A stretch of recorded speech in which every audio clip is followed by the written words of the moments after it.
the first time Samuel Fletcher noticed the shadow moving through his wheat field at dawn.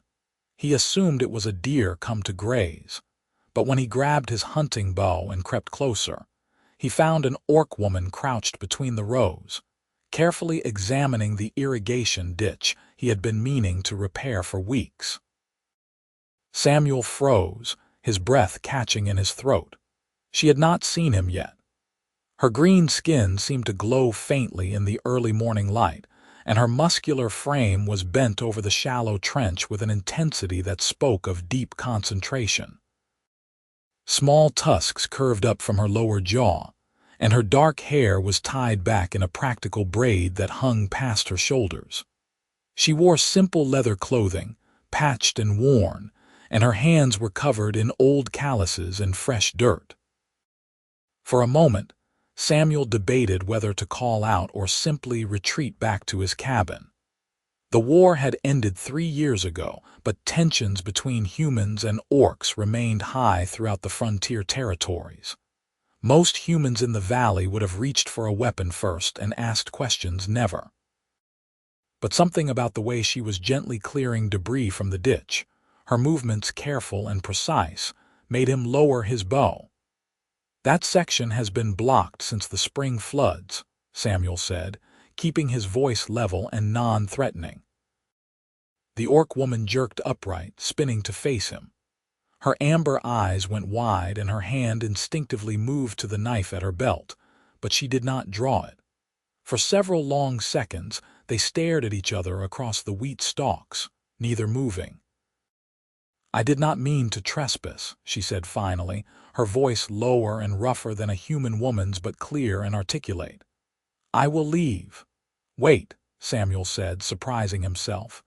"You were fixing my irrigation," she hesitated, her posture still defensive. "I was clearing it. The blockage is causing water to pool in the western corner of your field. It will damage the roots."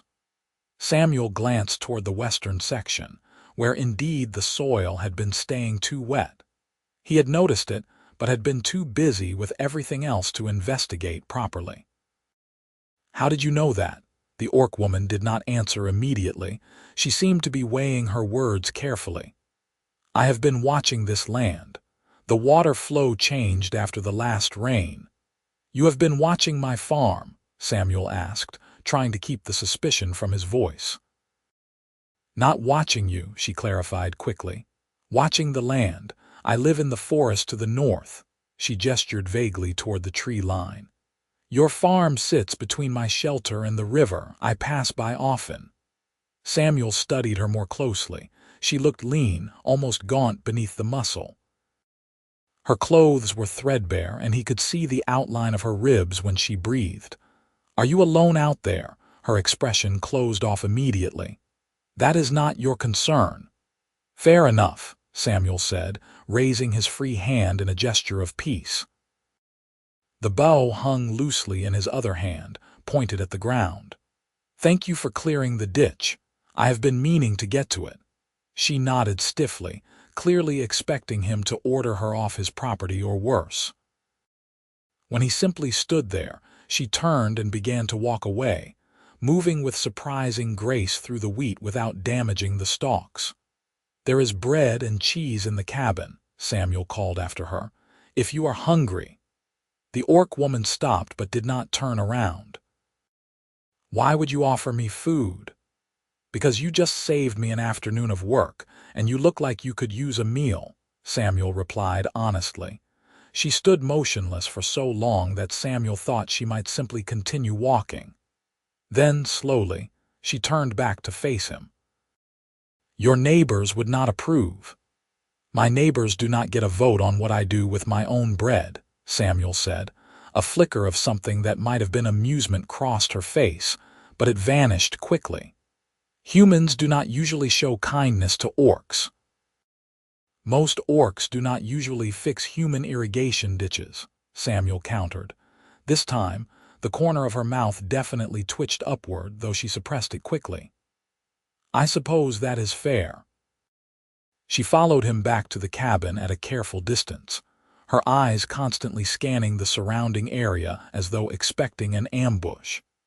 Samuel deliberately moved slowly and kept his hands visible, setting his bow by the door before stepping inside. He left the door open so she would not feel trapped. His cabin was small and practical, a single room with a sleeping loft, a stone fireplace, and a sturdy table he had built himself. The space was tidy but sparse, with few possessions beyond the necessities. He had come to this frontier valley after the war, looking for solitude and a fresh start, and he had found both. Samuel cut several thick slices of bread and a generous portion of cheese, setting them on a wooden plate. He poured water from the clay pitcher into a cup and brought both to the doorway, holding them out.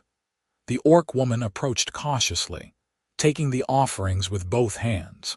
She did not eat immediately, instead examining the food as though checking for tampering. "It is just bread and cheese," Samuel said gently.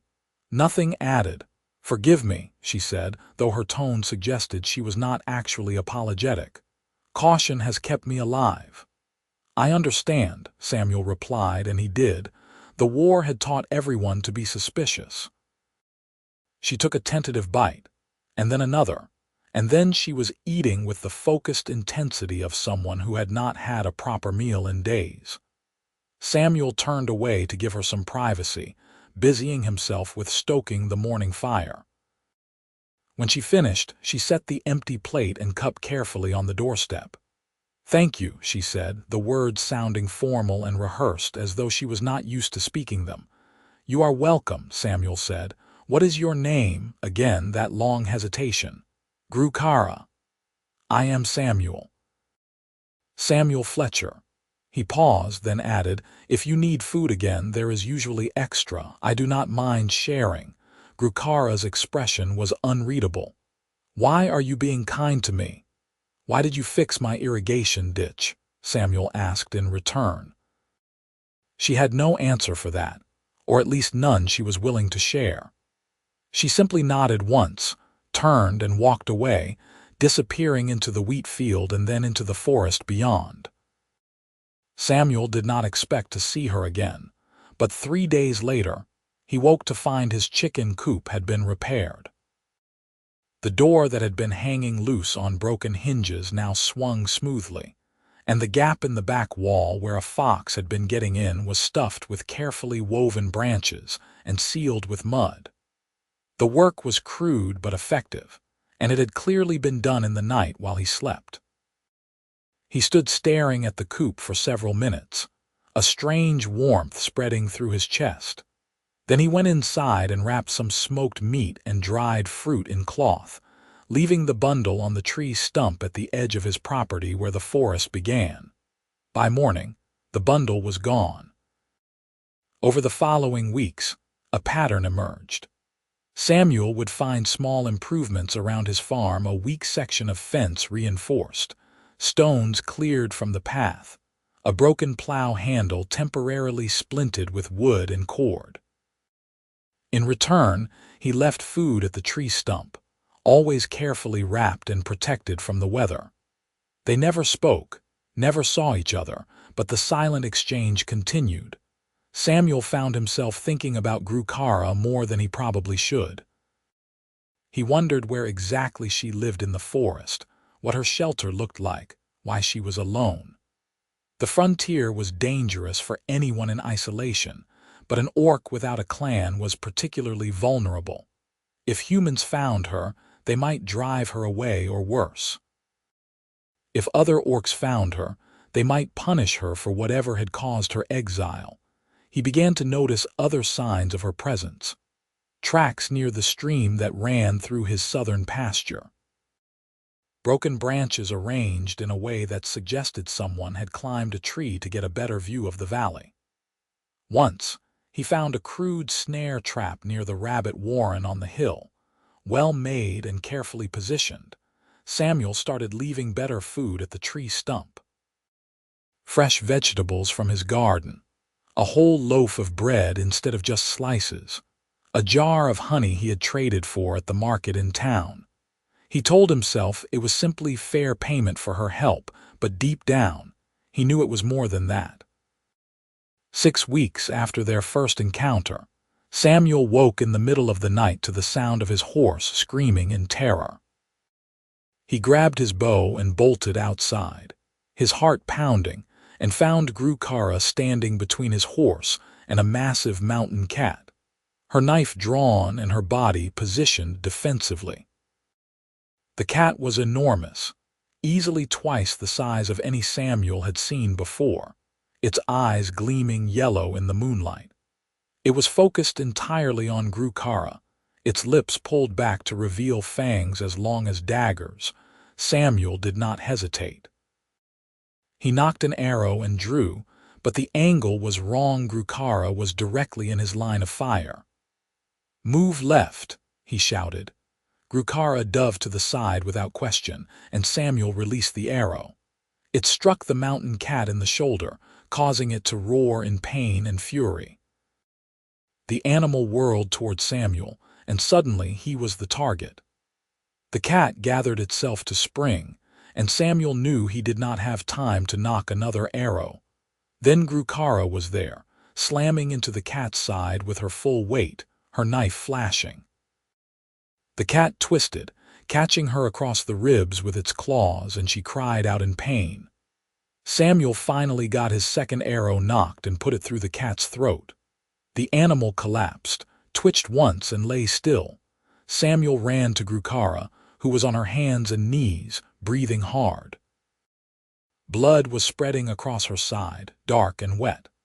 "Let me see," he said urgently, reaching for her. She tried to pull away. "It is not deep." "Let me see," Samuel repeated, more firmly this time. Grukara reluctantly allowed him to examine the wound. The cat's claws had torn through her shirt and left 4 parallel gashes across her ribs.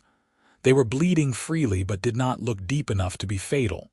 Still, infection was always a risk. "Can you walk?" Samuel asked. "Of course I can walk," Grukara said, sounding insulted. She tried to stand and immediately swayed, going pale. Samuel caught her before she could fall. "Easy. Come inside. I need to clean that." "I should go," Grukara protested, but her voice was weak. "You just saved my life and probably my horse's life too," Samuel said. "You are coming inside, and I am going to bandage that properly. We can argue about it after you are not bleeding everywhere." To his surprise, she did not argue further. She leaned heavily on him as he helped her into the cabin and settled her in the chair by the fireplace.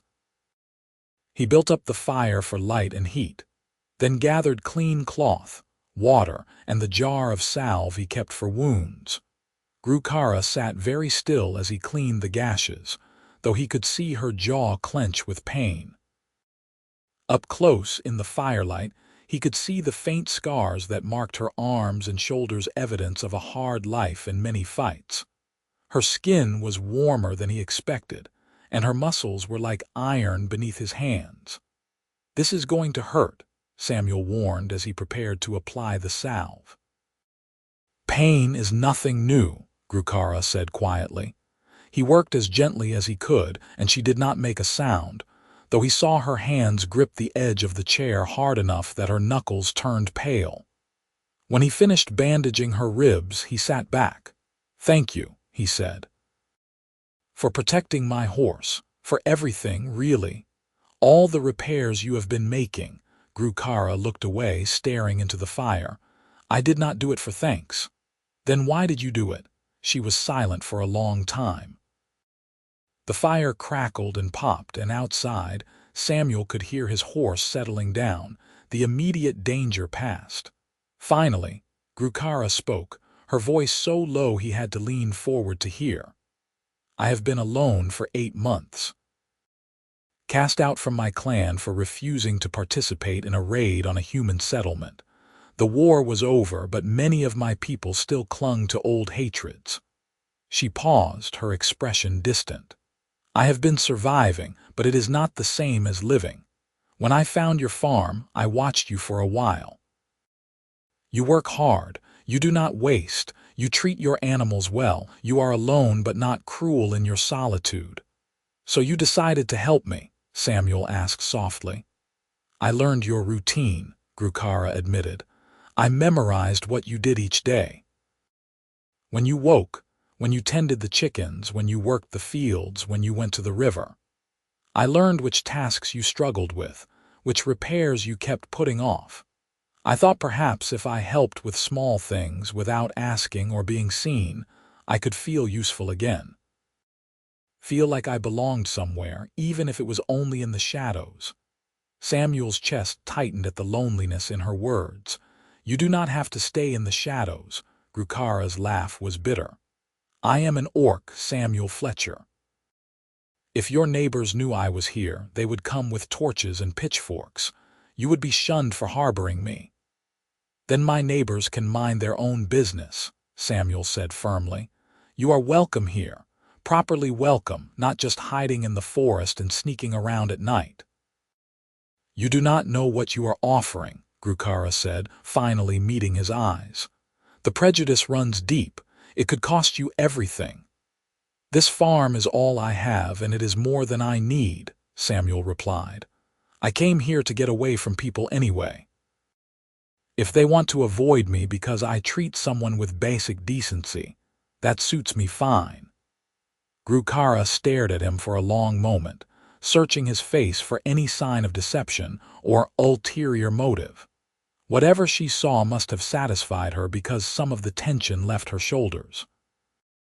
I do not understand you, she said finally. I do not entirely understand me either right now, Samuel admitted with a small smile. But I know that leaving you to fend for yourself in the forest when you are injured would be wrong, so you are staying here at least until you heal. After that, you can decide what you want to do.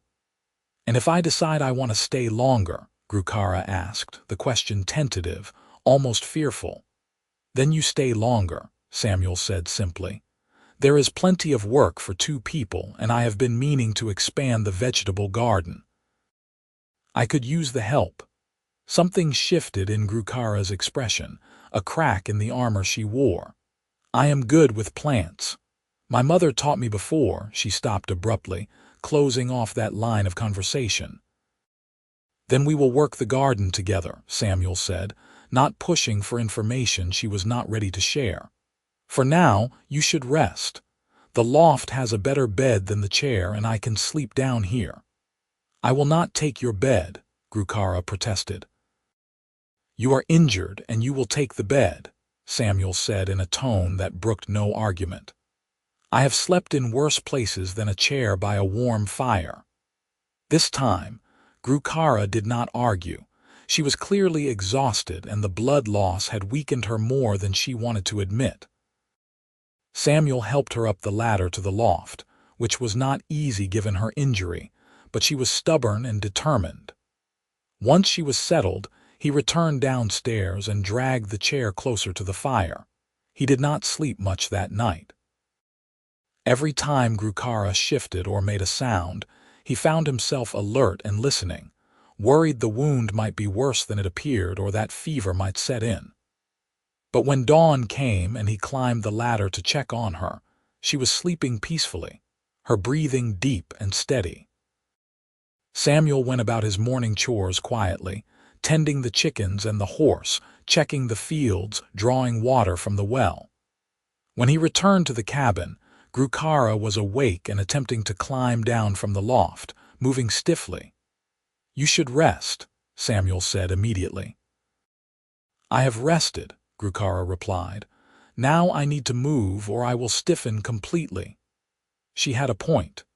Samuel made porridge for breakfast, adding extra honey and some of the dried berries he had been saving. They ate in surprisingly comfortable silence, and afterward, Grukara insisted on helping with the dishes despite Samuel's protests. Over the following days, they settled into an uneasy but functional routine. Grukara was a careful patient, following Samuel's instructions about keeping the wound clean and changing the bandages, but she refused to be idle. She sat in the sun and mended his clothes, which had accumulated quite a collection of tears and weak seams. She sorted seeds for planting and organized his storage shed, which had become chaotic over the months. Samuel found himself talking to her more than he had talked to anyone in years. He told her about his life before the war, growing up on his father's farm in the eastern provinces. About joining the army when the orc clans began raiding across the border, about the battles he had fought and the friends he had lost. About deciding to leave everything behind and start fresh in the frontier territories where no one knew his name or his history. In return, Grukara slowly began to share her own story. She spoke of growing up in the northern mountains, of learning to hunt and fight alongside her brothers, of her mother, who had been a healer and taught Grukara the properties of plants and herbs, of the increasing pressure from the clan's war chiefs to participate in raids, to prove her loyalty through violence, of her refusal and the shame it brought to her family. "My father gave me one night to leave before the clan elders passed judgment," Grukara said one evening as they sat outside watching the sunset. "He could not protect me without losing his own standing. I do not blame him for that. The clan is everything to orcs. To be cast out is to cease to exist in their eyes." "Do you miss it?" Samuel asked. "The clan, I mean." Grukara considered the question. "I miss belonging somewhere. I miss my mother and my younger sister, but I do not miss the constant pressure to hate, to fight, to prove myself through bloodshed. The war was necessary for survival, perhaps, but it ended. Continuing it out of pride and stubbornness seemed pointless to me." "That is not a common view among either humans or orcs," Samuel observed. "No," Grukara agreed. "Which is why we are both here, alone on the frontier, instead of surrounded by our own people." There was a certain truth to that. Samuel had left human society behind as much as Grukara had been forced from orc society. They were both exiles in their own ways, seeking something different from what their people offered. As the weeks passed and Grukara healed, she began taking on more of the farm work. She was strong and tireless, able to carry loads that would have taken Samuel 2 trips and work for hours without complaint. Together, they accomplished in days what would have taken him weeks alone. They expanded the vegetable garden as planned, and Grukara proved to have an incredible knowledge of plants. She identified herbs growing wild near the forest and transplanted them to a dedicated plot. She showed Samuel how to properly rotate crops for better soil health, and how to make natural pesticides from crushed leaves and roots. Samuel taught her in return, showing her his techniques for training the horse, for predicting weather by the clouds and wind, for preserving food for the winter months. They worked side by side, and gradually the careful distance between them began to shrink. Samuel found himself noticing things he probably should not notice. The way Grukara's face softened when she smiled, which she was doing more often. The grace in her movements despite her size and strength. The sound of her laugh, rare but genuine, when he said something that amused her. The intelligence in her eyes and the kindness beneath her weathered exterior. He tried to tell himself it was simply gratitude, or loneliness, or the natural result of being in close proximity to the only other person for miles. But he knew it was more than that. He was developing feelings for her, deep and complicated feelings that he had no idea how to process. Grukara seemed to be experiencing something similar. He caught her watching him sometimes when she thought he was not looking, her expression soft and confused. She had started standing closer to him when they worked, close enough that their arms would brush. She had begun seeking out his company in the evenings, sitting by the fire and talking or simply sharing the comfortable silence. Neither of them acknowledged what was happening between them. It seemed too fragile, too impossible to speak aloud. 3 months after Grukara had first come to stay, Samuel made the trip to the nearby town to trade crops and buy supplies. He went alone, as always, and Grukara remained at the farm. The town was small and practical, populated mostly by other farmers and frontier folk who valued hard work and minded their own business. Samuel completed his trades efficiently and was loading his wagon when a man he vaguely recognized from previous trips approached him. "You are Samuel Fletcher, are not you?" the man asked. "You have that farm up north near the forest." "That is right," Samuel confirmed warily. "Thought so. Been hearing some strange talk about your place. Travelers say they have seen smoke from 2 fires, and someone spotted a figure in your fields that did not look quite right. Big and green, they said." The man's expression was hard. "You would not be harboring an orc, would you?" Samuel kept his face carefully neutral. "I live alone. Sometimes shadows and distance play tricks on people's eyes." "Maybe," the man said, clearly unconvinced. "But you should know there has been trouble recently. Orc raiders hit a farm 3 valleys over, killed a family, and burned their house. People are on edge.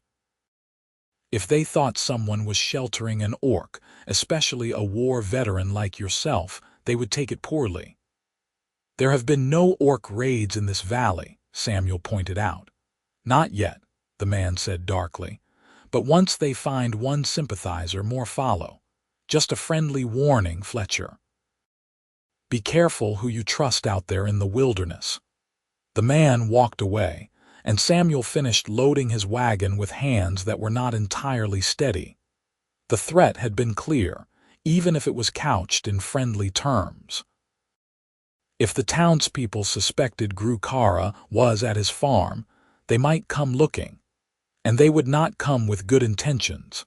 Samuel drove home faster than he should have, his mind racing with worst-case scenarios. He found Grukara working in the garden, humming softly to herself, and his heart clenched at the sight. She looked content, peaceful in a way she had not when she first arrived. "We need to talk," Samuel said without preamble. Grukara straightened immediately, reading the tension in his voice. "What happened?" Samuel told her about the conversation in town, about the rumors and the warning. Grukara listened without interruption, her expression growing more closed with every word. "I will leave tonight," she said when he finished. "I should have gone weeks ago. I have endangered you by staying." "No," Samuel said firmly. "I am not asking you to leave. I am telling you that we need to be more careful. No more working in the open fields during the day where someone might see." "We need to—" "Samuel," Grukara interrupted gently. "This cannot continue. You know it cannot. Eventually someone will come to investigate. When they find me here, they will hurt you for sheltering me. They might even kill you." "Then we make sure they do not find you," Samuel insisted. "There are ways. You can hide if anyone approaches. We can say you are a hired hand who prefers privacy. Or, and what kind of life is that?" Grukara asked, her voice rising. "Hiding, always looking over our shoulders, never able to simply exist. You deserve better than that. You have worked too hard on this farm to lose it because of me." "This farm means nothing if you are not here," Samuel said, and then stopped, shocked by his own words. Grukara stared at him, her amber eyes wide. "What are you saying?" Samuel took a deep breath. They had been dancing around this for weeks, and now there was no more time for caution or restraint. "I am saying that somewhere along the way, this stopped being just about helping someone in need. I care about you, Grukara. More than I should, more than is probably wise, but I do. The thought of you leaving, of you being out there alone again, is unbearable." "You do not know what you are saying," Grukara whispered, but there was hope in her eyes, desperate and fragile. "I know exactly what I am saying," Samuel replied. He stepped closer to her, close enough to see the flecks of gold in her amber eyes. "I am saying that I want you to stay. Not because you are useful or because I need help with the farm, but because I cannot imagine my days without you in them anymore. Because when I wake up, the first thing I think about is whether you are already awake, because your smile is the best part of my day, because he faltered, then pushed forward, because I think I am falling in love with you. Grukara made a small, choked sound. You are human, I am orc. This is impossible. Difficult maybe, dangerous certainly, but not impossible, Samuel said. Not if we are both willing to try. Your people will hate you for this, Grukara said, but she had not pulled away. If anything, she had leaned closer. I have never cared much what people thought of me, Samuel replied. I only care what you think. I think you are foolish, Grukara said, but there were tears gathering in her eyes. I think you are the kindest, most stubborn, most frustrating man I have ever met. I think that I started caring for you the moment you offered me bread when you should have chased me away. I think that every day I have spent here has been the happiest of my life. And I think that I am terrified, because I do not know how to protect you from the consequences of choosing me. Then we protect each other, Samuel said simply. He reached up slowly, giving her time to pull away, and brushed away one of the tears that had escaped down her cheek. Her skin was warm and smooth beneath his fingers. Together, like we have been doing all along. Grukara closed her eyes, leaning into his touch. You make it sound so simple. Maybe it is, Samuel said. Maybe we are the ones making it complicated. When Grukara opened her eyes again, the fear in them had been joined by determination. If I stay, if we do this, we do it properly. No more hiding. I will not sneak around like something shameful. If people come to investigate, they will find me here, working beside you, and we will face whatever comes together. Agreed, Samuel said immediately. And when they try to take you away from me, I will fight them, Grukara continued, her voice fierce. I will not lose you, Samuel Fletcher. Not to prejudice, not to violence, not to anything. Then we are in agreement on that too, Samuel said, and he smiled. Grukara smiled back, and then she was closing the distance between them, her hands coming up to cup his face. I am going to kiss you now, she said. If you do not want that, you need to say so immediately. I want that, Samuel said, his heart pounding so hard he was sure she could hear it. I have wanted that for weeks. Her kiss was gentle at first, tentative, as though she was afraid of hurting him with her tusks or her strength. But Samuel wrapped his arms around her, pulling her closer, and the kiss deepened. She tasted like the mint she had been chewing earlier, and her lips were soft despite the hardness of everything else about her. When they finally broke apart, both breathing hard, Samuel felt like the world had shifted on its axis. Well, Grukara said, sounding dazed. That was worth waiting for, Samuel finished. She laughed, and the sound was bright and free. Yes, yes, it was. They stood there in the garden, holding each other as the sun moved slowly across the sky, and for that perfect moment, the rest of the world with all its complications and dangers seemed very far away. But reality had a way of intruding. 4 days later, Samuel was repairing the barn door when he heard the sound of multiple horses approaching. He looked up to see a group of 5 men riding up the path toward his cabin. He recognized 2 of them from town, including the man who had warned him about harboring orcs. Grukara, Samuel called, keeping his voice level. We have visitors. She emerged from the cabin immediately, wiping her hands on a cloth. She had been preparing vegetables for their evening meal. When she saw the men, her whole body tensed, but she walked to Samuel's side and stood there, her chin raised defiantly. The men reined in their horses, staring at Grukara with a mixture of shock and hostility. The leader, a grizzled man with a scar across his forehead, spoke first. So the rumors were true. You are harboring an orc, Fletcher. Grukara lives here, yes, Samuel said calmly. She has been helping with the farm. There is no law against it." "No law, maybe, but common sense should tell you better," the scarred man said. "Orcs cannot be trusted. That thing could slit your throat in the night." "Her name is Grukara." "Not that thing," Samuel said, his voice hardening. "And she has had plenty of opportunities to harm me if that was her intention. Instead, she has worked harder than any hired hand I have ever had." "You are a fool," another man spat. "Orcs killed my brother during the war. They are monsters, all of them." "I am sorry for your loss," Grukara said, speaking for the first time. Her voice was steady despite the clear hostility facing her. "I lost family in the war as well, but the war is over. We can choose to continue the cycle of hatred, or we can choose something different."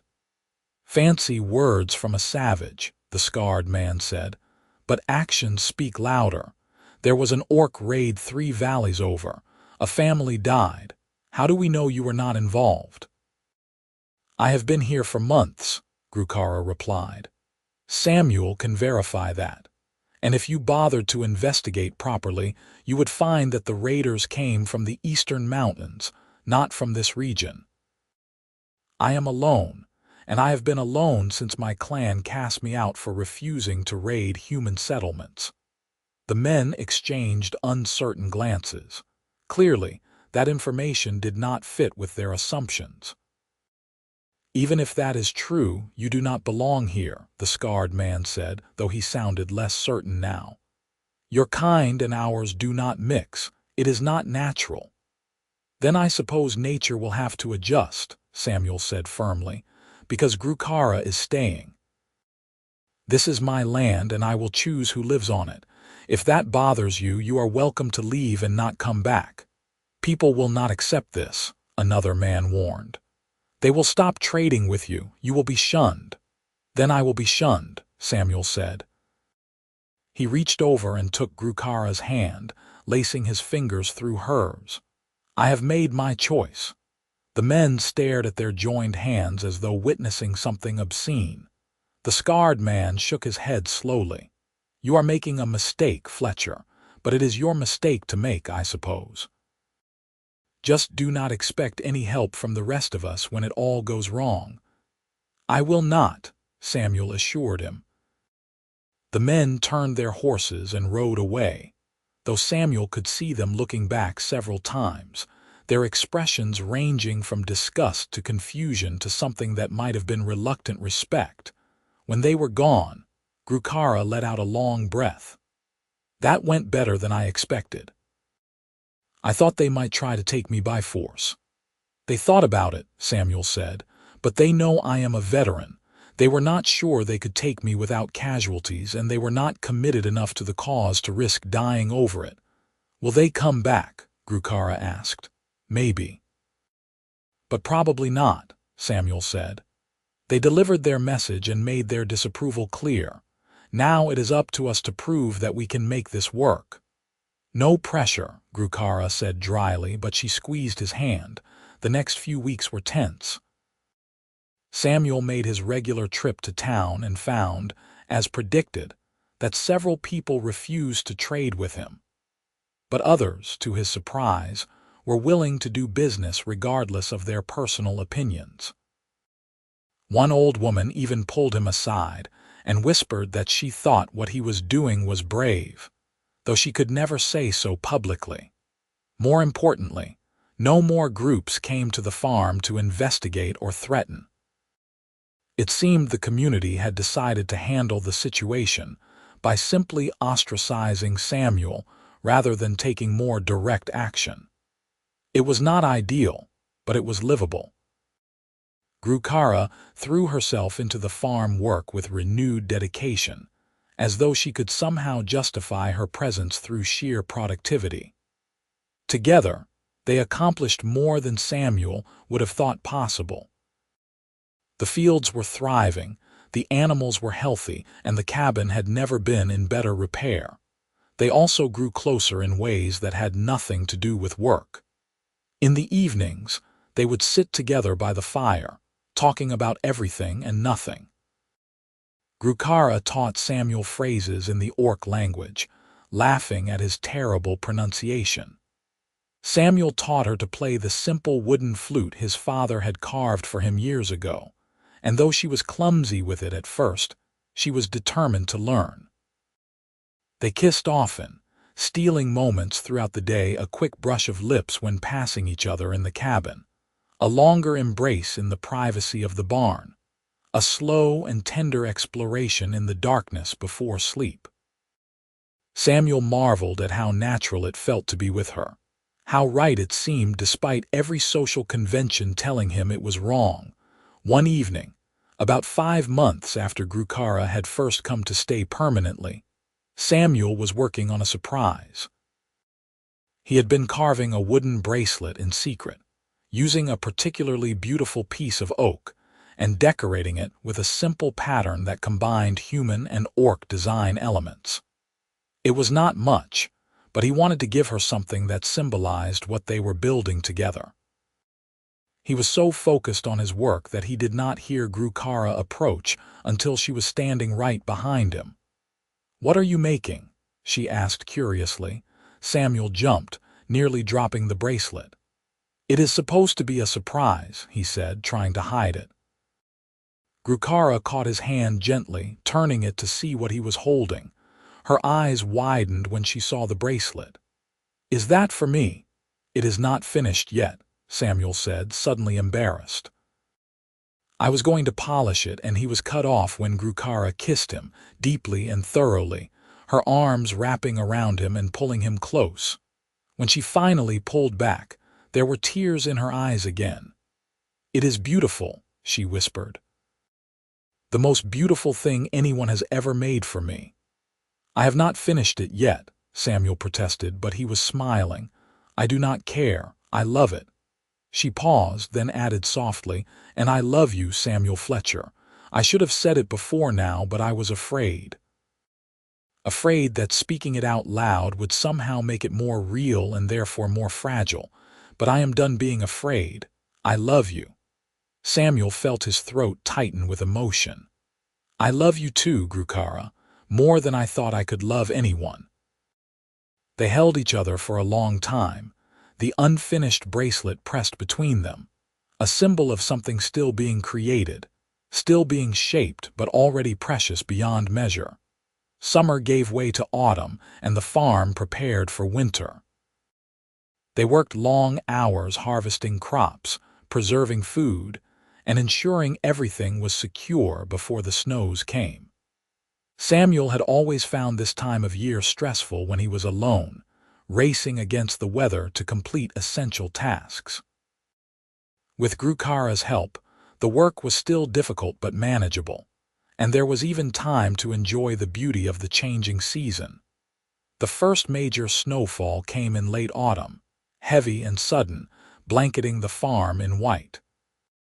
Samuel and Grukara spent the day indoors, cooking a large pot of stew and playing a board game that Grukara had carved from wood. It was an orc game, she explained, focused on strategy and territory control. Samuel lost 3 times before he started to understand the rules properly. As evening fell and the fire burned low, Samuel found himself thinking about the future. They had been living day to day, focused on survival and the immediate challenges, but now he realized he wanted more. He wanted a real future with Grukara, not just an extended present. "What are you thinking about?" Grukara asked, noticing his distant expression. "The future," Samuel admitted. "Our future specifically." Grukara shifted to face him more fully. "What kind of future do you imagine?" "An honest one," Samuel said. "I am tired of wondering what people think or whether they will accept us. I want to build something real and permanent here. He paused, gathering his courage. "I want you to be my wife." Grukara went very still. "You want to marry me?" "Yes," Samuel said firmly. "I know it would not be recognized by most people, human or orc, but it would be real to us, and that is what matters. I want to stand before anyone who asks and call you my wife. I want to build a life with you that is not contingent on other people's approval. Marriage between human and orc is unheard of, Grukara said slowly. There is no precedent, no tradition to guide us. Then we make our own tradition, Samuel replied. We have been making our own path from the beginning. Why stop now? Grukara's expression was complex, a mixture of hope and fear and desperate longing. You are sure? Once we do this, there is no going back. You will be bound to me in the eyes of anyone who knows, and that will follow you for the rest of your life. I am already bound to you, Samuel said simply. The only difference is making it official, and yes, I am sure. I have never been more sure of anything.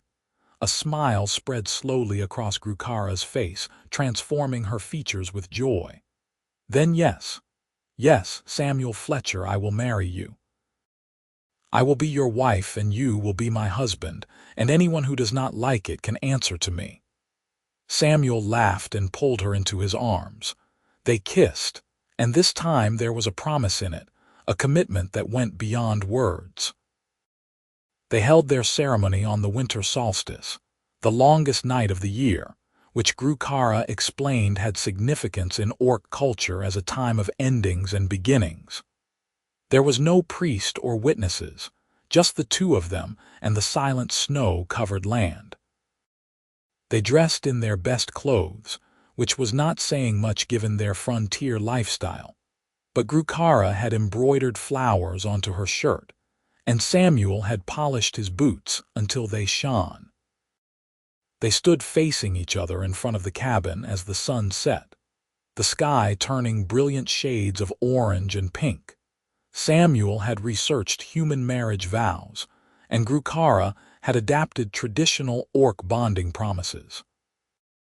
They combined them into something unique, speaking words that had never been spoken together before. I, Samuel Fletcher, take you, Grukara, to be my wife, Samuel said, his voice steady despite his racing heart. I promise to stand beside you in all things, to value your strength and honor your heart. I promise to share my life with you in times of plenty and times of hardship, in joy and in sorrow. I promise to defend you, to support you, and to love you for all my days. Grukara's voice was thick with emotion when she responded.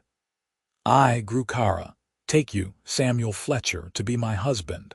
I promise to stand beside you as an equal, to bring my strength to our union and to respect yours in return. I promise to share my life with you, through calm seasons and storms, through celebration and struggle. I promise to protect you, to challenge you, and to love you until my last breath. Samuel slipped the completed wooden bracelet onto her wrist. Grukara, in turn, tied a leather cord around his wrist, a traditional orc symbol of bonding that she had carefully crafted with intricate knotwork. By my will and your will we are bound, they said together, the words half human tradition and half orc. 2 lives, 1 path, this is our oath. They kissed as husband and wife, and though there were no cheering crowds or thrown flowers, the moment was perfect. The snow fell gently around them, and the world seemed to hold its breath in acknowledgement of what they had created. That night, they made love for the first time, slowly and tenderly, learning the contours of each other's bodies and the rhythms of shared pleasure. Grukara was strong but gentle, careful of her greater strength, and Samuel took his time exploring every inch of her green skin, tracing her scars and kissing her tusks. When they finally came together, it felt like the natural culmination of everything they had been building since that first morning in the wheat field. Afterward, they lay tangled together in the bed, warm and satisfied, listening to the wind whistle around the cabin. I never thought I would have this, Grukara said softly, her head resting on Samuel's chest. I thought I would die alone in the forest, unmourned and forgotten, but you gave me a home, you gave me love, you gave me a future I never dared to imagine. You gave me the same, Samuel replied, stroking her hair. I was existing before you came, but I was not truly living. You changed everything." They fell asleep that way, wrapped in each other's arms, husband and wife, in defiance of the entire world. Winter passed in a cocoon of domesticity and contentment. They were snowed in for long stretches, but neither minded. They worked on indoor projects, cooked elaborate meals together, and spent long evenings by the fire. Grukara taught Samuel the orc stories she had learned as a child, tales of great warriors and wise leaders, of honor and sacrifice. Samuel shared human folk stories and songs, many of which made Grukara laugh at their absurdity. When spring finally arrived, melting the snow and revealing the muddy earth beneath, they threw themselves into planting season with renewed energy. The farm had survived the winter in good condition, thanks to their careful preparations, and now it was time to expand. Samuel had been thinking about their long-term sustainability. They needed more than just enough food for themselves. They needed a surplus, something to trade with, a way to become more self-sufficient. He proposed adding more livestock, maybe some goats for milk and cheese, and definitely more chickens. Grukara agreed and suggested they also expand their herb garden significantly. With her knowledge of medicinal plants and Samuel's understanding of market demands, they could potentially create a valuable trade good that did not require them to interact with town as much. As they worked, Samuel noticed that Grukara seemed particularly energetic, almost restless. She was taking on tasks with unusual enthusiasm, and had started making small improvements to the cabin without being asked, adding storage, improving ventilation, reinforcing the loft. "You are building," Samuel observed one afternoon as he watched her construct a new shelving unit with meticulous care. "We need more storage," Grukara said, not looking up from her work. "We have adequate storage," Samuel replied. "This is something else. What are you preparing for?" Grukara set down her tools and turned to face him, her expression a mixture of nervousness and excitement. "I was not certain at first, but now I am. Samuel, I am pregnant." Samuel felt the world tilt. "Pregnant, you are sure?" "I have missed 2 cycles, and I have been experiencing certain symptoms my mother described to me," Grukara said. "It is early yet, but yes, I am sure." Samuel sat down heavily on the bench. A baby. They were going to have a baby, a human-orc child. He tried to process what that meant, the enormity of it. "Say something," Grukara said quietly, and he heard the fear beneath her words. Fear that he might not want this, might not be ready. Samuel stood and crossed to her, taking her hands in his. "I am going to be a father," he said, testing the words. Then, more firmly, "we are going to be parents." "Yes," Grukara confirmed. "That is terrifying," Samuel admitted. "Yes," Grukara agreed. "And wonderful," Samuel added, a smile spreading across his face. "Yes," Grukara said again. And now she was smiling too. They held each other for a long moment, both processing the magnitude of what was coming. A child who would be part of both their worlds, who would carry both their bloodlines. A child who would face challenges neither of them could fully anticipate, but who would be loved beyond measure. "We need to prepare," Samuel said, his mind already racing with practical considerations. "The cabin needs to be safer for a child. We need more supplies. I should probably learn something about infants." "I think we have several months for all of that," Grukara said with amusement. "But yes, we need to prepare. This child will need more than just a safe home. They will need to understand both their heritages, human and orc. We need to teach them pride in who they are, even when others might tell them they should not exist." "Then we teach them strength," Samuel said. "Your strength and determination and whatever wisdom I can provide. We teach them that love matters more than bloodlines, and that they have every right to exist and thrive in this world. And if the world disagrees, Grukara asked. Then the world will have to answer to both of us, Samuel replied firmly. The pregnancy progressed smoothly. Grukara remained healthy and strong, continuing to work the farm though Samuel insisted she take frequent breaks and avoid the heaviest tasks. He took over anything that required significant lifting or climbing, much to Grukara's irritation. "I am pregnant, not broken," she complained after Samuel insisted on climbing the ladder to the loft instead of letting her do it. "I know," Samuel said. "Humor me anyway." She rolled her eyes but accepted his protectiveness with reasonably good grace. As Grukara's belly began to swell with obvious pregnancy, Samuel found himself both excited and anxious. They had no idea what to expect from a hybrid pregnancy. Would the child favor Grukara's orc traits or Samuel's human ones? Would there be complications they could not anticipate? They had no one to ask. The nearest healer was in town and would not treat an orc anyway.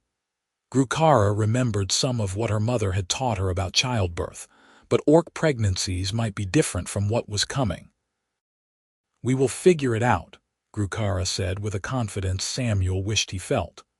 "My mother always said that bodies know what to do, we just have to trust the process."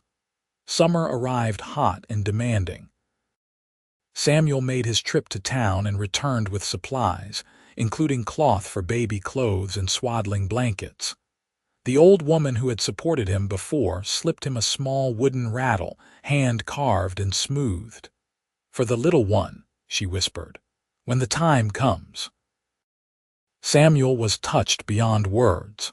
It was a small gesture, but it suggested that perhaps not everyone in the community was completely against them.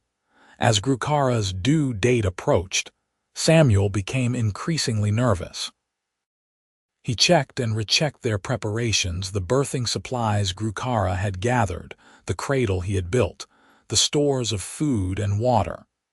He went over the plan repeatedly. What to do if there were complications, when to worry, how to help. "You are going to worry yourself sick," Grukara observed one evening as Samuel paced the cabin yet again, mentally reviewing everything. "I am entitled to worry," Samuel replied. "This is important." "It is," Grukara agreed, "but worrying will not make it go any smoother. Come here." She held out her hand, and Samuel went to her, sitting beside her on the bed. She took his hand and placed it on her swollen belly. A moment later, he felt a strong kick against his palm. "They are restless tonight," Grukara said fondly. "I think they sense your anxiety." "Sorry," Samuel said to her belly. "I am new at this. I will try to calm down." The baby kicked again, as though in response, and Samuel felt a wave of love so intense it almost hurt. This was his child, his and Grukara's, a living symbol of their love and commitment. "We are going to be good at this," Samuel said, more to convince himself than anything. "Yes, we are," Grukara confirmed, "because we have something most parents do not." "What is that?" "Complete certainty that we chose this, chose each other, and will choose our child every single day," Grukara said. "That kind of commitment is powerful." Labor began on a warm afternoon in late summer. Grukara had been working in the garden when she straightened suddenly, one hand going to her belly. "It is time," she said calmly. Samuel, who had been repairing the fence nearby, dropped his tools immediately. "Are you sure? Maybe it is just Samuel," Grukara interrupted, giving him a look. "It is time." He helped her inside, his heart racing. They had prepared for this moment, but now that it was here, all his careful planning seemed to evaporate from his mind. Grukara, in contrast, was remarkably composed. She directed Samuel through the preparations they had discussed, her voice steady even as the contractions began in earnest.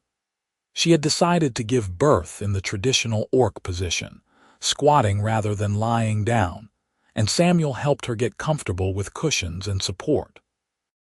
The labor was long and difficult. Grukara bore it with stoic determination, though Samuel could see the pain in her clenched jaw and the sweat that soaked through her clothes. He stayed beside her throughout, offering water, support, and encouraging words, even though he felt utterly helpless. As night fell and the labor intensified, Samuel found himself praying to any god that might be listening. He prayed for Grukara's strength to hold, for the baby to be healthy, for everything to go right. He had faced battle and death during the war without this level of fear, but this was different. This was the two people he loved most in the world, both at risk, and there was nothing he could do but wait and hope. Finally, as the moon reached its peak, Grukara gave a final, powerful push, and suddenly there was a new sound in the cabin, the thin, protesting wail of a newborn. Samuel moved quickly, catching the baby in clean cloth as Grukara had instructed. The infant was tiny and covered in blood and birth fluids, but Samuel could see 10 fingers, 10 toes, and the steady rise and fall of breathing. "Is the baby healthy?" Grukara asked, her voice exhausted but urgent. "I think so," Samuel said, his hands shaking as he cleaned the infant carefully. "Everything seems to be where it should be." The baby continued to cry, a sound that Samuel found simultaneously alarming and beautiful. He checked the sex and felt tears spring to his eyes. "We have a daughter," he said.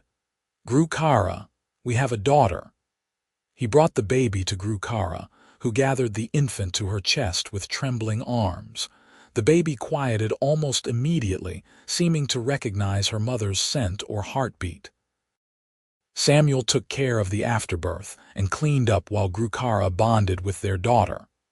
When everything was settled, he finally allowed himself to really look at their child. She was perfect. Her skin was a lighter green than Grukara's, but noticeably not human pink, a blend of both parents. Her ears were slightly pointed like her mother's, and she had the tiniest suggestion of tusks just beginning to form. Her eyes, when she opened them briefly, were a striking blue-green that looked like neither parent but somehow both. "She is beautiful," Samuel whispered, stroking the baby's downy hair. "She is strong," Grukara said, pride evident in her voice. "Did you see how loudly she cried? That is a warrior's voice." "Let's hope she uses that voice for something other than war," Samuel said with a tired smile.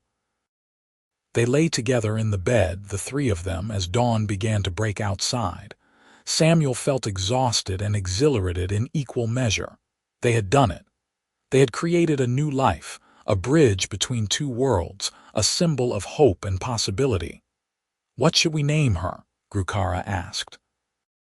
They had discussed this extensively during the pregnancy, considering names from both cultures, and trying to find something that would honor both heritages.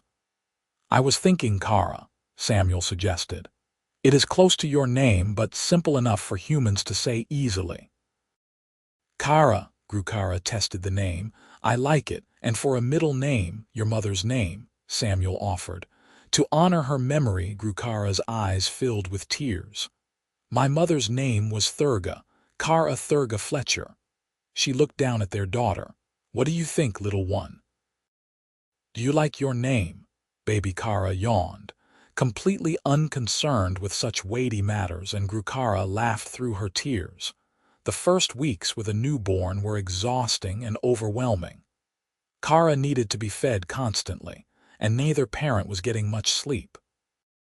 But there was also profound joy in every small milestone: Kara's first smile, the way she would grip Samuel's finger with her tiny hand, the contented sounds she made when nursing. Grukara recovered quickly from the birth, her orc constitution serving her well. Within days, she was moving around the cabin normally, though she tired more easily than usual. Samuel took on the majority of the farm work, getting up early and working late to make sure everything stayed on track. They fell into a rhythm, taking turns with Kara so that each could get some rest.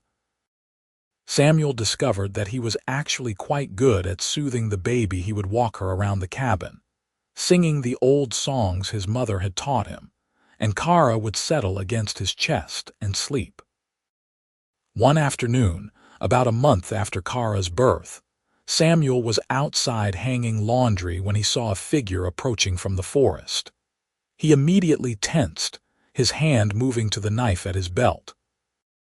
But as the figure came closer, he realized it was an orc woman, older and weathered, moving with cautious deliberation. "Grukara," Samuel called, his voice urgent but controlled. Grukara emerged from the cabin, carrying Kara. When she saw the approaching orc, she went very still. "Mother," she whispered. The older orc woman stopped a respectful distance away, her eyes fixed on Grukara. "My daughter," she said, her voice rough with emotion. "I have searched for you for many months. How did you find me?" Grukara asked. "Rumors travel even among the clans," her mother replied. "Stories of an orc woman living with a human man on the frontier. I hoped it might be you. I had to know if you were well." "I am well," Grukara said. She descended the steps slowly, and Samuel saw that she was trembling. "Mother, this is Samuel, my husband." The older orc woman's eyebrows rose, but she nodded respectfully to Samuel. "You are the man who married my daughter, who defied your own people for her." "I am," Samuel confirmed, moving to stand beside Grukara. Grukara's mother studied him for a long moment, then transferred her gaze to the baby in Grukara's arms. Her expression softened dramatically. "And this is my granddaughter. Her name is Kara," Grukara said, her voice thick with emotion. "Would you like to meet her?" "More than anything," her mother replied. Grukara closed the distance between them and carefully placed Kara in her grandmother's arms. The older orc woman looked down at the baby with an expression of wonder, gently touching Kara's cheek and examining her features.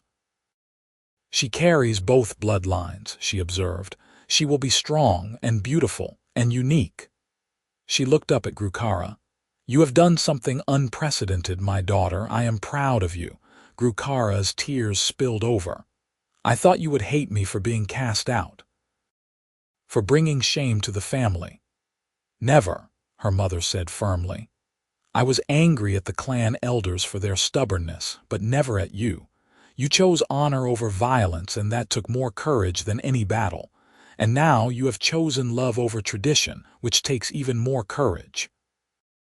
They invited Grukara's mother inside, and she stayed for several hours, drinking tea and getting to know her granddaughter. She told them news of the clan. Grukara's father was well, and her younger sister had recently bonded with a warrior from a neighboring clan.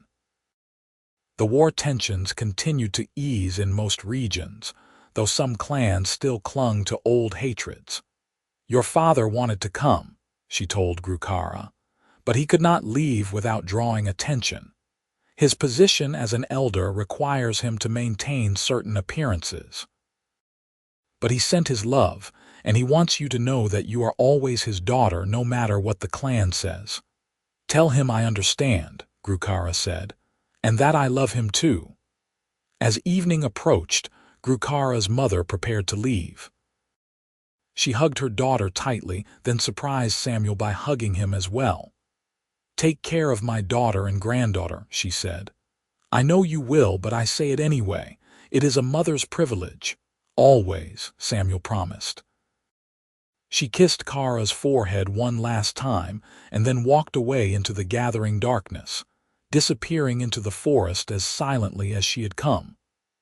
"I did not think I would ever see her again," Grukara said, wiping tears from her eyes. "That was a gift I never expected." "She was brave to come here," Samuel observed. "If anyone from her clan discovered she had made contact with you, there could be consequences." "My mother has always been brave," Grukara said with a sad smile. "Where do you think I got it from?" As Kara grew from a newborn to an infant, Samuel and Grukara marveled at every change and development. She was a happy baby for the most part, though she had inherited her mother's strong will and made her displeasure known when she was not getting what she wanted. Her appearance settled into something that was clearly a blend of both parents. Her skin remained the light green that spoke of her orc heritage, and her small tusks became more pronounced as she grew teeth. But her facial features were softer than a pure orc child's, and her eyes remained that unique blue-green. She would never pass as fully human or fully orc, but she was undeniably herself. Samuel made another trip to town when Kara was about 4 months old. He went alone, as usual, leaving Grukara and the baby safely at home. He expected the usual cold shoulders and occasional hostile glares, but instead, he encountered something different. Several people wanted to know about the baby. They asked questions, some clearly motivated by curiosity, others by genuine interest. The old woman who had given him the rattle asked to see a drawing of the child, and Samuel found himself describing Kara with pride. "Half human and half orc," one farmer said, shaking his head. "Never thought I would see such a thing." "She is a child," Samuel said firmly. "Whatever else she is that first." "Fair enough," the farmer replied, and to Samuel's surprise, the man did not sound hostile. "Strange times we live in, but maybe not all strange things are bad." It was not much, but it was something. A tiny crack in the wall of prejudice, a suggestion that perhaps the world was capable of changing, even if only slowly. When Samuel returned home and told Grukara about the encounter, she was thoughtful. "People fear what they do not understand," she said. "But perhaps Kara can be a bridge. She exists, which means human-orc unions are possible. She thrives, which means they can work. Maybe that is enough to make people question their assumptions." "That is a lot of pressure to put on one small baby," Samuel said, looking at Kara, who was currently attempting to grab her own toes with intense concentration. "She will not be alone in carrying that burden," Grukara pointed out. "She will have us, and whatever siblings might come after her, and hopefully a world that continues to heal and change. We are planting seeds, Samuel. We may not see the full harvest, but Kara and her generation will." Samuel liked that thought. The idea that their small act of defiance and love might contribute to something larger, something that could make the world better for future children born between worlds. The seasons continued their eternal cycle. Kara celebrated her first year of life with a small ceremony that combined human and orc traditions. Samuel baked a simple cake, which Kara mostly smashed rather than ate, while Grukara sang the traditional orc song of first-year survival, an acknowledgement that the infant had proven their strength by living through their most vulnerable time. Grukara's mother visited twice more that year, always arriving without warning and staying only briefly to avoid drawing attention. On her third visit, she brought a gift, a small weapon, a training knife made for children, traditionally given to orc young when they reached certain milestones. "It is too early for her to use it," she explained, handing the knife to Samuel. "But keep it for when she is ready. She should learn to defend herself. The world can be cruel to those who are different." "We will teach her," Samuel promised, "both orc fighting techniques and human ones. She will be able to protect herself." "Good," Grukara's mother said. Then, more softly, "She is lucky to have you both. Many children have parents who love them, but few have parents who have fought so hard simply for the right to be a family." As Kara grew into a toddler, her personality became more defined. She was curious and fearless, constantly exploring and getting into things she should not. She was also remarkably strong for her age, able to lift and carry objects that would challenge a human child twice her size. She learned to speak in a mixture of human common tongue and orc words, switching between them naturally depending on which parent she was addressing. Samuel found it charming, though he worried about how she would navigate a world that might demand she choose one identity over the other. "She will not have to choose," Grukara said firmly when Samuel voiced this concern. "She is both, and that is something to celebrate, not hide." When Kara was 2 years old, Samuel and Grukara decided they were ready to expand their family. The farm was thriving, they had established a stable routine, and Kara seemed ready to be a big sister. Grukara became pregnant again, and this time Samuel was less anxious, having been through the process before. Their son was born on a cold winter morning, arriving quickly and with less drama than Kara's birth had involved. He had green skin like his sister but darker, closer to Grukara's shade. His features were more orc than Kara's, with pronounced tusks and the broader build that characterized orc males. They named him Thuron, an old human name that Grukara liked for its strength and simplicity. Kara was fascinated by her baby brother, though she had to be reminded to be gentle when she wanted to poke or prod him. She took her role as big sister seriously, bringing him toys and attempting to share her food with him, even though he was far too young to eat solid food. With 2 children, life on the farm became both more chaotic and more full. Samuel and Grukara worked as a seamless team, dividing childcare and farm duties with practiced efficiency. There were difficult moments, sleepless nights, sick children, crop failures that meant careful rationing, but there were also countless moments of joy and laughter.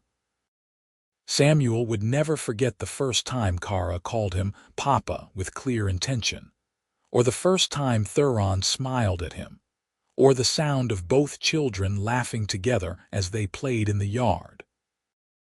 These were the moments that made everything worthwhile, that justified every hardship and every sacrifice. When Kara was 4 and Thuron was 2, a significant event occurred that would change their lives further. A new family moved into the valley, settling on an abandoned farm about 5 miles from Samuel and Grukara's property.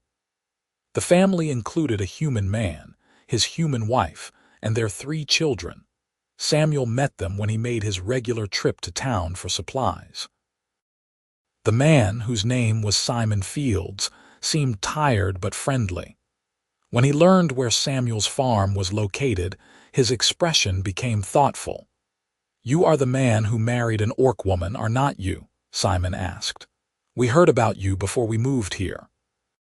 Samuel tensed, preparing for judgment or hostility. "I am," but Simon smiled. "That is actually one of the reasons we chose this valley. If there is a place where an orc and a human can build a life together, maybe it is a place where other unconventional families can find acceptance too." "Unconventional how?" Samuel asked cautiously. Simon glanced around to make sure no one was listening. "My wife is a mage. Nothing powerful or dangerous, just small magic for household tasks and healing. But in the eastern provinces, there is growing persecution of anyone with magical abilities. We had to leave before it got worse. We are hoping the frontier will be more tolerant." Samuel felt a kinship with this man immediately. "The frontier is not perfect," he said honestly, "but people here are generally more concerned with survival than with enforcing orthodoxy. And if you want proof that unconventional families can work, you are welcome to visit my farm. My wife would enjoy having neighbors who do not look at her with fear or disgust." Simon's relief was palpable. "We would like that very much." The Fields family visited 2 weeks later, bringing bread and preserves as a greeting gift. Simon's wife, Vera, was a warm woman with laugh lines around her eyes and a confidence that spoke of someone comfortable with who she was. Their children, 2 boys and a girl, ranging from 5 to 9 years old, were initially shy around Grukara, but quickly warmed up when they saw how gently she interacted with them. Kara and Thuron were thrilled to have other children to play with.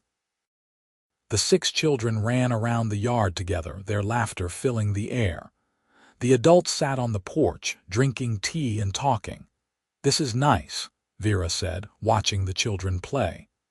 "We have been so isolated for so long, afraid to let anyone close. It is good to find people we do not have to hide from." "We felt the same way," Grukara admitted. "For the longest time, it was just Samuel and me against the world. Having allies makes everything feel less impossible." The 2 families quickly became close friends. They helped each other with large projects, traded goods and skills, and celebrated holidays together. The children formed strong bonds, and Samuel found himself grateful that Kara and Thuron would grow up with friends who accepted them without question. As the years passed, more news filtered in from the wider world. The orc clans were slowly integrating into human society in some regions, with trade agreements and peace treaties becoming more common. There were still conflicts and still prejudice, but the trajectory was toward cooperation rather than war. Samuel and Grukara occasionally encountered travelers who stopped at their farm for directions or water. Most were surprised to find a mixed family but rarely hostile. Some were openly curious, asking questions about how they made it work. Samuel and Grukara answered honestly, emphasizing the ordinary aspects of their life: the farm work, the children, the daily routines that were no different from any other family. When Kara was 7, she asked the question Samuel had been dreading. "Papa, why do some people in town look at me like I am scary?" she asked one evening after returning from a trip with Samuel. Samuel exchanged a glance with Grukara, who nodded for him to answer. "Some people are afraid of things they do not understand," Samuel explained carefully. "You are special, Kara. You are part human and part orc, and that is rare. Some people do not know how to feel about that, so they act afraid or angry." "But I am not scary," Kara said, her voice small.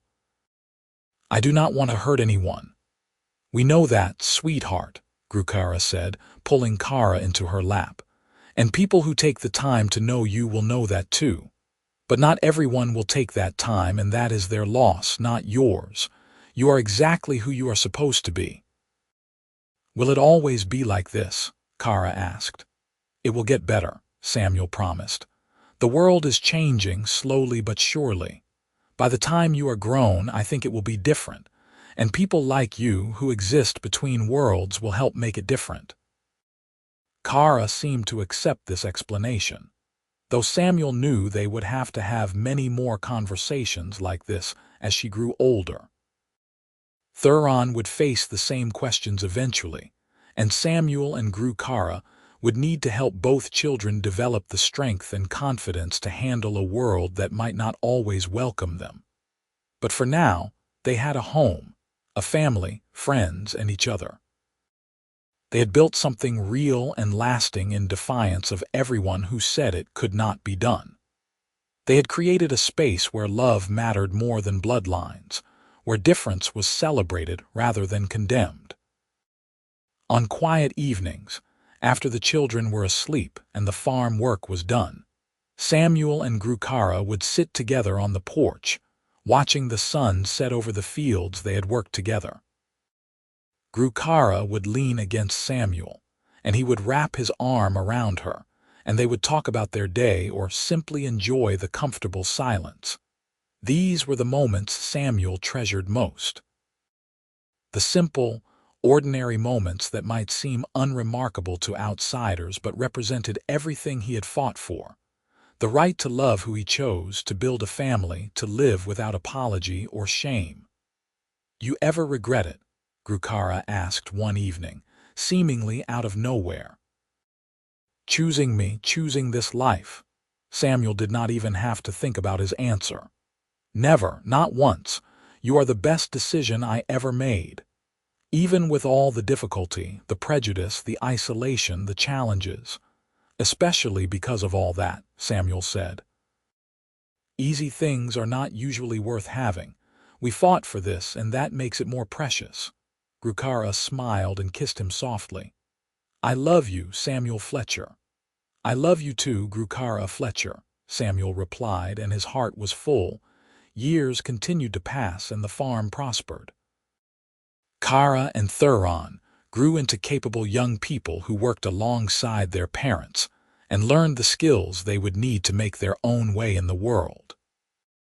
Grukara's mother visited regularly, and eventually, Grukara's father came as well, risking his position to meet his grandchildren and reconcile with his daughter.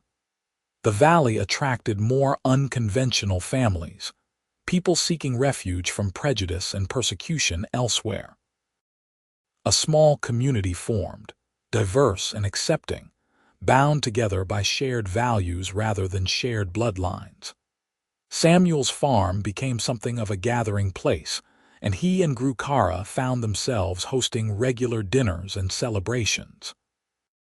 On Kara's 16th birthday, Grukara's mother arrived with an unexpected gift, a delegation from the Orc clan, including several elders. They came bearing a formal proclamation, written on treated leather in both Orc script and human letters. The clan recognizes Grukara, daughter of Thurga and Grukesh, as a full member with all rights and honors restored, the lead elder read. Her choice to follow the path of peace rather than continued war has been vindicated by time and changing circumstances.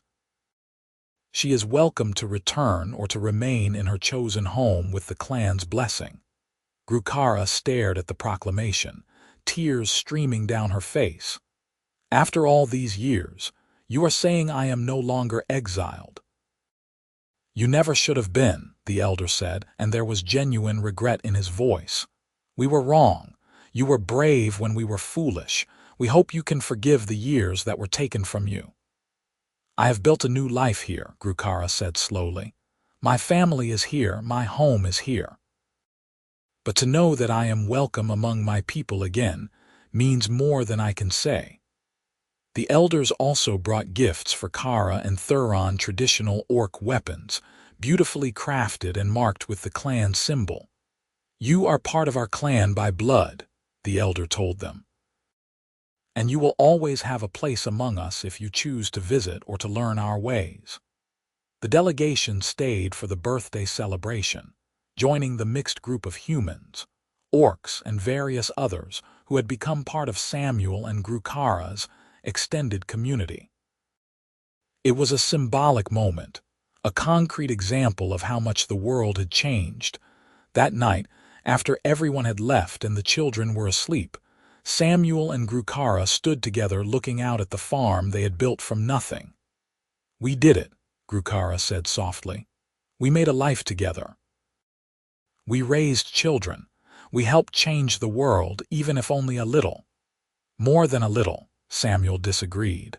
"Look at everything that has grown from the choice we made.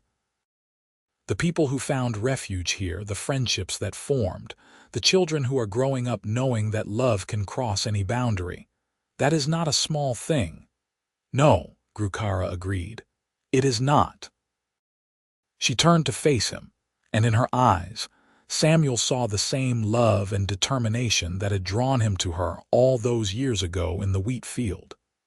She was older now, as was he, with silver threading through her dark hair and lines marking her face.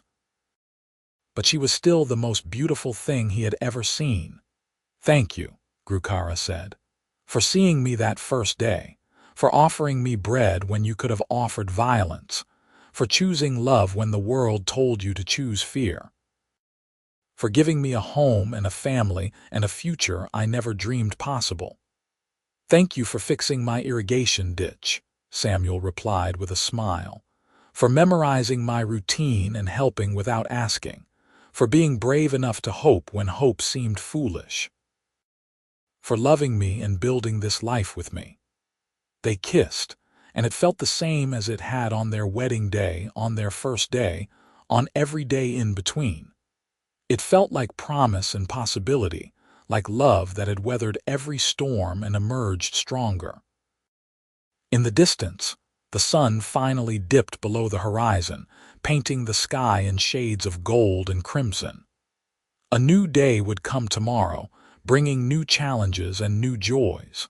But whatever came, they would face it together as they always had.